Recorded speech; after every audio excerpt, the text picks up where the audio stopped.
Tilapia মাছ রান্না করবো। মাছটা ভাজছি, ভেজে তুলে রাখবো।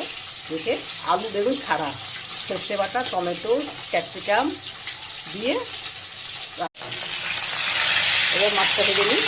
মাছটা ভেজে নিই, মাছগুলো ভেজে তুলে রাখি, তুলে লাল লাল করে ভাজতে হবে।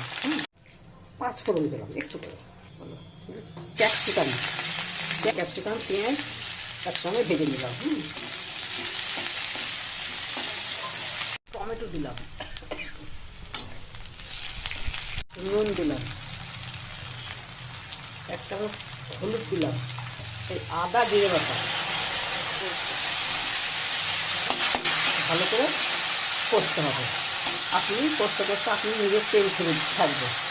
কষা হয়ে গেল, তেল ছেড়ে দিকে কষা হয়ে গেল। এখন আমি দিব সে কাঁচা লঙ্কা,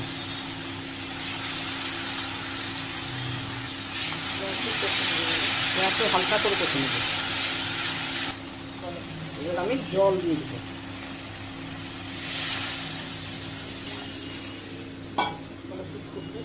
ফুটবে, তারপর মাছ দিই। কষাগুলো ভালো হয়ে গেল, ঢাকনটা খুলবো। ফুটে গেছে, খুব ঝোল হবে না, তাও ঝোল ফুটে গেছে। এবার মাছ দেবো,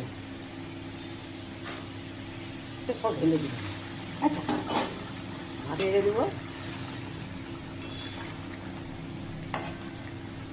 দিয়ে একটু ঢেকে দেবো।